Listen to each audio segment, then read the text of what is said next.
प्राचीन इतिहास विभाग आज आपको सामाजिक सुधार आंदोलनों की कड़ी में आगे बढ़ते हुए स्वामी दयानंद सरस्वती के बारे में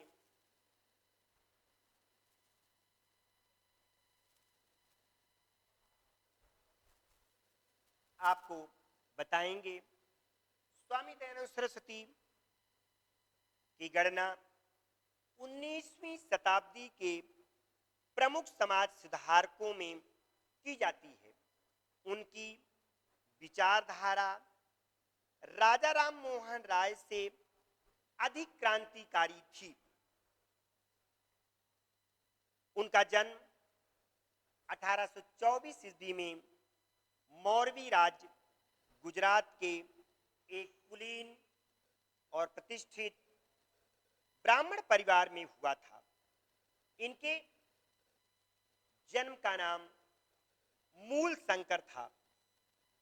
बाल्यावस्था में शिवरात्रि के पर्व पर उन्होंने शिवलिंग पर चढ़े हुए चूहे को देखा। उसी समय से वह मूर्ति पूजा के विरोधी हो गए। 20 वर्ष की आयु में गृह त्याग करके वह भारत भ्रमण के लिए चल दिए एवं सत्य की खोज में साधु, महात्मा, विद्वानों और योगियों का सत्संग करने लगे। उनके पिता उनका विवाह करना चाहते थे। उन्होंने स्वामी जी को सिद्धपुर के मेलों में सिपाहियों की सहायता से पकड़वाया, लेकिन स्वामी जी ने विवाह करने से मना कर दिया और वह सच्चिदानंद परमहंस के शिष्य बन गए। उन्होंने 85 वर्ष के वयोवृद्ध बिरजानंद स्वामी के चरणों में बैठकर लगभग 3 वर्ष तक व्याकरण के अष्टाध्याय, महाभास, वेदांत सूत्र एवं वेदों का अध्ययन किया। ज्ञान प्राप्ति के उपरांत गुरु को आधा सेर लौंग गुरु दक्षिणा स्वरूप भेंट कर उसने विदा ली। स्वामी दयानंद ने गुरु की आज्ञा का पालन करते हुए अपने धर्म के प्रचार के उद्देश्य से आगरा, धौलपुर, ग्वालियर, करौली आदि में उपदेश करते हुए 1864 ईस्वी में जयपुर पहुंचकर प्रसिद्ध शास्त्री वेंकट श्री से शास्त्रार्थ में उनको पराजित किया। स्वामी जी के धर्म प्रचार के विषय में 30 दिसंबर 1879 ईस्वी के इलाहाबाद के पायोनियर अखबार में लिखा गया। स्वामी दयानंद सरस्वती शहर शहर फिरे और उपदेश दिया। उन्होंने बंबई से लेकर भारत के विभिन्न 50 बड़े बड़े नगरों में आर्य समाज की स्थापना की, जिनकी सदस्य संख्या लाखों तक पहुंच गई। लगभग 3 लाख व्यक्तियों ने स्वामी जी के शिष्य बन गए। सन 1875 ईस्वी में स्वामी दयानंद सरस्वती ने बंबई में आर्य समाज नामक एक सुधारवादी संस्था की स्थापना की। तत्पश्चात बनारस में बड़ी धूमधाम के साथ 15 अप्रैल 1880 ईस्वी को वैदिक प्रेस की स्थापना की गई। आर्य समाज के उपदेशात्मक भारत के ग्रामों, नगरों और मेलों में वैदिक धर्म का प्रचार करने लगे। लाहौर, जालंधर, बंबई, कलकत्ता, अजमेर आदि के बड़े बड़े शहरों में आर्य समाज की स्थापना एवं वैदिक धर्म के ग्रंथों के प्रकाशन, प्रचार और प्रसार कार्य किया जाने लगा। 1876 ईस्वी में स्वामी जी ने उपदेशों का सार सत्यार्थ प्रकाश के नाम से प्रकाशित किया। उन्होंने सत्यार्थ प्रकाश नामक ग्रंथ की रचना की, जो आर्य समाज के सदस्यों के लिए अत्यंत महत्वपूर्ण मानी जाती है। जो जितना ईसाई धर्म के अनुयायियों के लिए बाइबिल अथवा मुसलमानों के लिए कुरान का महत्व है, उतना महत्व आर्य समाज के लिए सत्यार्थ प्रकाश का है। 30 अक्टूबर 1883 ईस्वी को दिन इस महान विभूति का विरोधियों द्वारा संख्या यानी जहर दिए जाने के कारण उनका अंत हो गया। उस दिन संध्या के 6 बजे थे और दीपावली का पर्व था, जिस दिन स्वामी दयानंद सरस्वती की मृत्यु हुई। स्वामी दयानंद सरस्वती ने आर्य समाज के विभिन्न सिद्धांत को बताया। उनके बताया कि संपूर्ण सत्य विद्या और उससे जाने योग्य सभी पदार्थों का मूल परमेश्वर में निहित है। सत्य को ग्रहण करने एवं असत्य का त्याग करने के लिए सभी व्यक्तियों को सदैव स्वयं में तत्पर रहना चाहिए। अविद्या का विनाश एवं विद्या का प्रसार करना चाहिए। वह सत्य विद्याओं का भंडार है। अतः वेदों का अध्ययन करना, दूसरों को अध्ययन कराना, वेद पाठ सुनना सभी आर्यों को अपना परम धर्म मानना चाहिए। उन्होंने बताया ईश्वर सर्वशक्तिमान, निर्विकार, दयालु, न्यायकारी, अजन्मा, अनादि, सर्वव्यापक, अंतर्यामी, पवित्र, अजर, अमर, अभय और सृष्टि करता है। संसार के सभी व्यक्तियों का उपकार करना तथा उनकी भौतिक, आत्मिक एवं दैहिक उन्नति करना आर्य समाज का प्रमुख उद्देश्य बताया गया। वह आधुनिक भारत के निर्माण में उन्होंने महत्वपूर्ण योगदान दिया। स्वामी जी ने भारत की सामाजिक, नैतिक एवं राजनीतिक अवनति को दूर करने का संकल्प किया। उन्होंने हिंदू जात और भारतीय समाज में जनजीवन का संचार किया।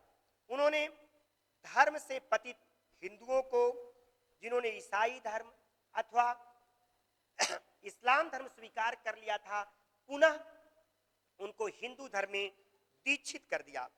अतः उन्होंने रंग भेद और ऊंच नीच के भेदों को मिटाकर भ्रातृत्व की भावना का प्रादुर्भाव किया।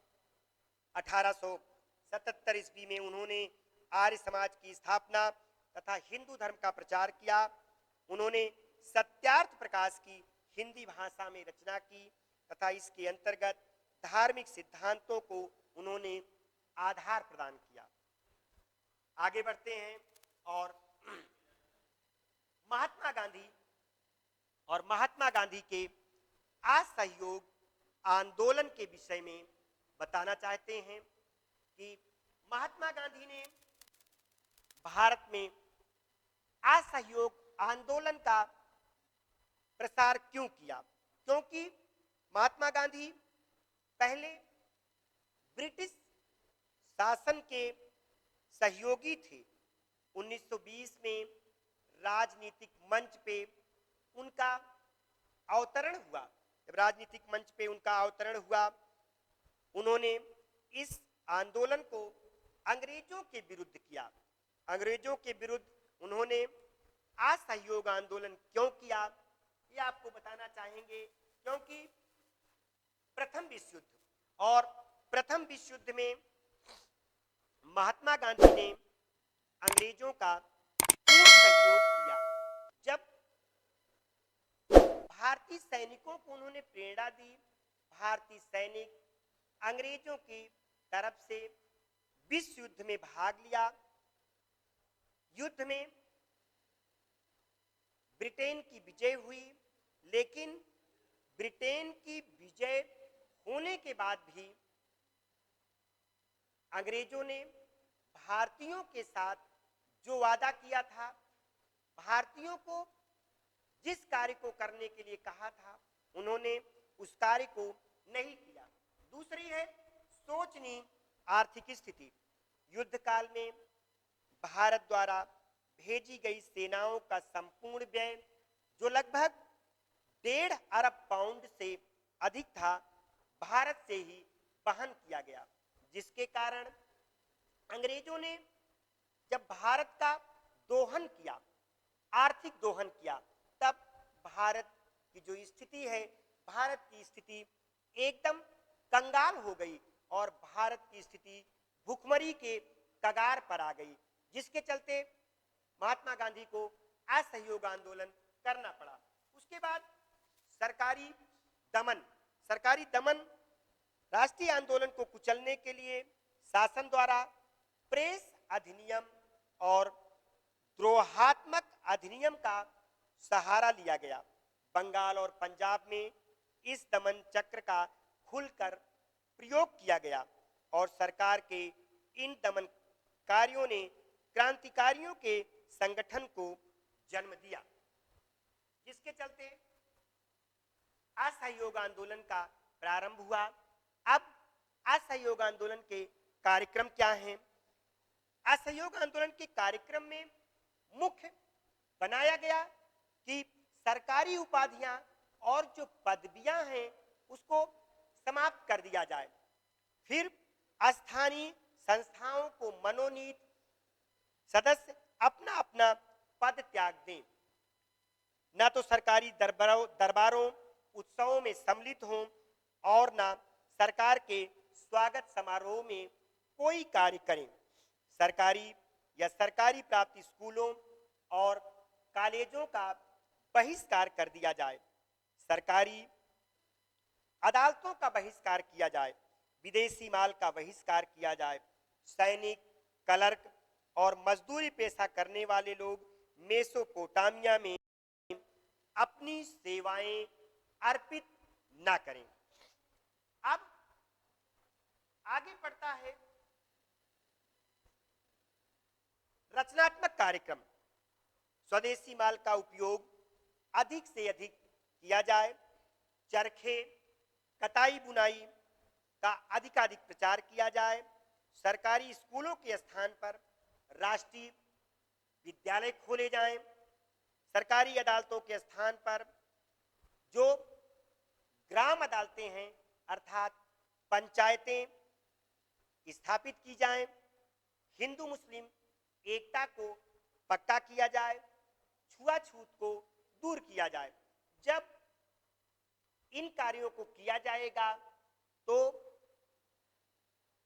सरकार जो है वह नरमी बरतेगी और अच्छे कार्यों को करेगी। यह स्मरणीय है कि गांधी जी ने इस आंदोलन में लोगों ने पूर्ण हिंसक रहने की अपील की। गांधी जी ने कहा कि हम असहयोग आंदोलन करेंगे, लेकिन किसी भी प्रकार की कहीं भी कोई हिंसा की घटना नहीं होनी चाहिए। अगर हिंसा की घटना होगी तब हम इस आंदोलन को स्थगित कर देंगे। पंडित जवाहरलाल नेहरू, डॉक्टर राजेंद्र प्रसाद, लाला लाजपत राय, सरदार वल्लभ भाई पटेल, CR दास, राजगोपालाचारी, पंडित मोतीलाल नेहरू जैसे प्रसिद्ध वकीलों ने अपनी अदालतों का बहिष्कार कर दिया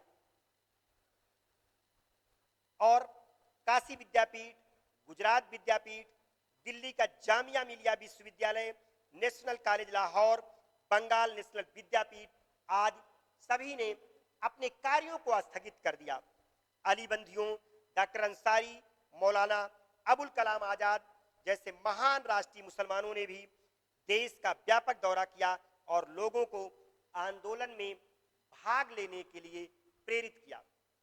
लेकिन एक ऐसी घटना घटित हुई जिसको चौरी चौरा कांड कहा जाता है।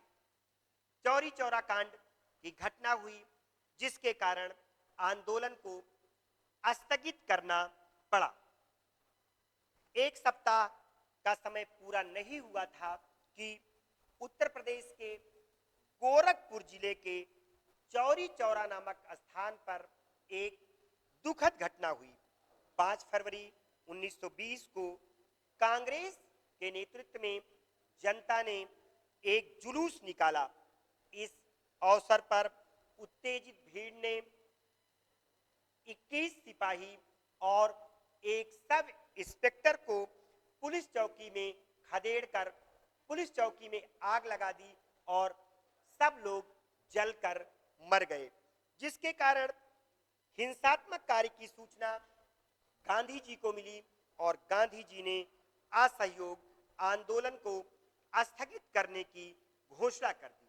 जब असहयोग आंदोलन को स्थगित करने की घोषणा कर दी, जिसका विरोध पंडित मोतीलाल नेहरू, लाला लाजपत राय ने एक लंबे पत्र को लिखकर किया। उन्होंने कहा कि एक स्थान के कार्य को, एक स्थान की घटना को इतनी दूर तक महत्व नहीं देना चाहिए और असहयोग आंदोलन को बंद नहीं करना चाहिए।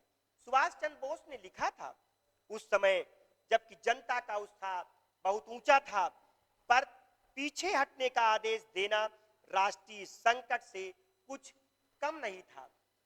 नेताओं के विरोध के चलते सरकार सक्रिय हुई। सरकार ने उसका लाभ उठाया और 10 मार्च 1922 ईस्वी को महात्मा गांधी को गिरफ्तार कर लिया गया। उनके खिलाफ मुकदमा चलाया गया और उनको 6 साल की जेल की सजा हुई, लेकिन स्वास्थ्य खराब होने की वजह से उनको 2 साल बाद जेल से रिहा कर दिया गया। अब जैसे कि असहयोग आंदोलन बीच में स्थगित हो गया, फिर भी असहयोग आंदोलन का अपना एक महत्व था। आंदोलन की उपरयुक्त कमियों से यह नहीं समझना चाहिए कि वह बिल्कुल ही बेकार रहा और उसका राष्ट्रीय आंदोलन में कोई महत्व नहीं था। वायसराय जेम्स फोर्ड का यह बेहुदा सवाल कि गांधी जी की योजनाओं में असहयोग की योजना सबसे अधिक मूर्खतापूर्ण थी। अतः असहयोग आंदोलन अपने चरम पर रहा, जिसका जनता के ऊपर बड़ा व्यापक प्रभाव पड़ा और जनता ने असहयोग आंदोलन को एक दिशा प्रदान किया और जब दिशा प्रदान किया तो भारतीयों को इस आंदोलन में बड़ी महत्वपूर्ण भूमिका मिली। अब आगे बढ़ते हैं और आगे बढ़ने पर भारत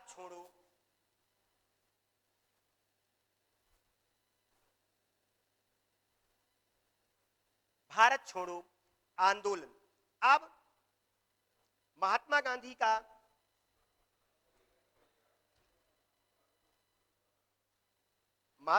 का भारत छोड़ो आंदोलन, और यह भारत छोड़ो आंदोलन बहुत ही महत्वपूर्ण कार्य था महात्मा गांधी का। उन्होंने जनता के साथ मिलकर भारत छोड़ो आंदोलन की शुरुआत की और सबसे पहले क्रिप्स मिशन की असफलता के कारण सारे देश में असंतोष की भावना फैली हुई थी। भारतीयों को ऐसा विश्वास हो गया कि ब्रिटिश सरकार ने क्रिप्स को अमेरिका तथा चीन के दबाव के कारण भेजा है, क्योंकि चर्चिल के मन में भारत को स्वतंत्र करने की किसी प्रकार की कोई भावना नहीं थी। उसके बाद युद्ध में ब्रिटिश सरकार की सोचनीय स्थिति।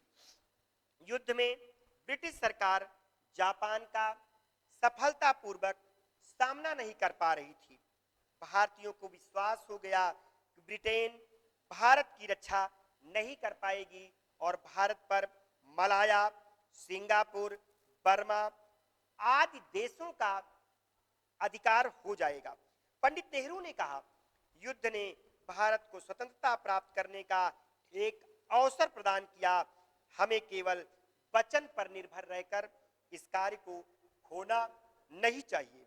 फिर अंग्रेजों का घृणास्पद व्यवहार, अंग्रेज जो है भारतीयों के साथ अच्छा व्यवहार नहीं करते थे, जिसके कारण भारतीय या चाहते थे कि अंग्रेज भारत छोड़कर चले जाएं। फिर आगे है कांग्रेस का वर्धा प्रस्ताव। 14 जुलाई 1942 ईस्वी को कांग्रेस कार्य समिति की वर्धा में बैठक हुई।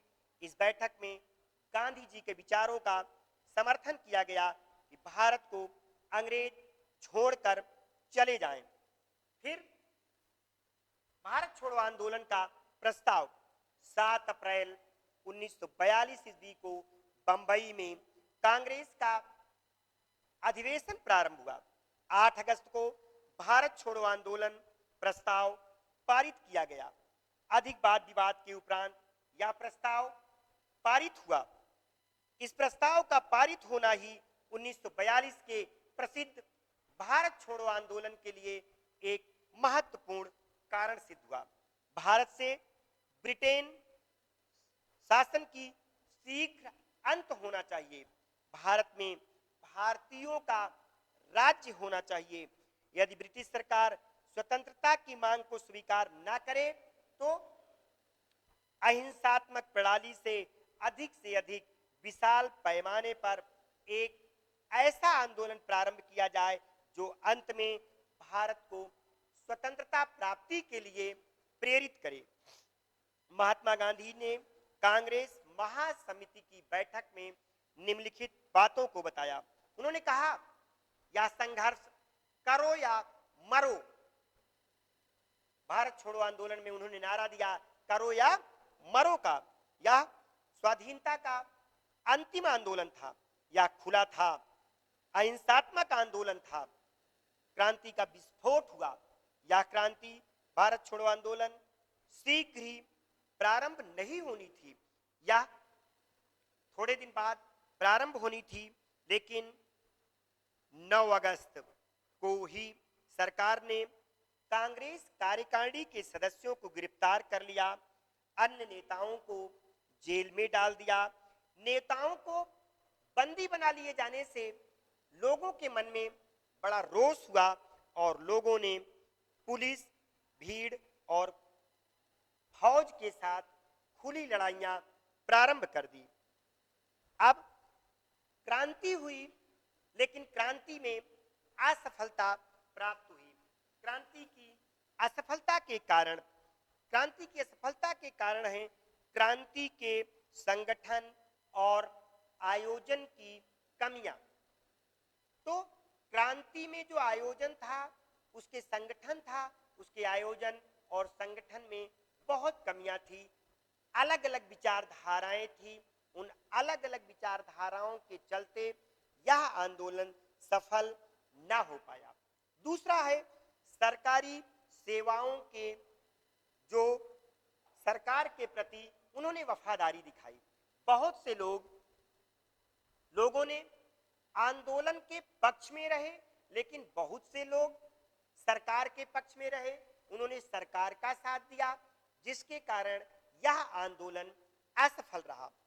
सरकार की कई गुना शक्ति, सरकार की जो शक्ति थी, अंग्रेजों के पास जो शक्ति थी, चाहे वो आर्थिक रूप से रही हो, चाहे वो सैनिक रूप से रही हो, तमाम गुना ज्यादा थी और भारतीयों के पास ताकत का अभाव था, जिसके चलते यह क्रांति असफल हुई।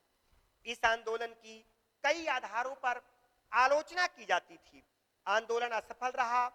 आंदोलन में हिंसा का त्याग कर दिया गया। इस आलोचना के बाद भी भारत छोड़ो आंदोलन भारतीय स्वाधीनता का संग्राम था, जिसके चलते आगे सैनिक विद्रोह हुआ, नेताओं का विद्रोह हुआ, जनता ने विद्रोह किया, जिसके चलते भारत को 15 अगस्त 1947 को भारत स्वतंत्र हुआ।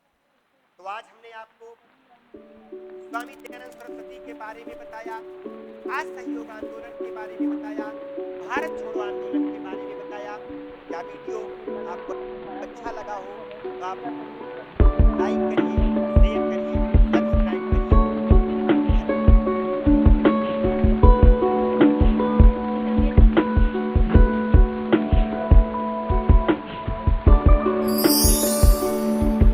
चैनल को सब्सक्राइब करें और बेल आइकन को प्रेस करें ताकि आपको मिले सभी नोटिफिकेशंस।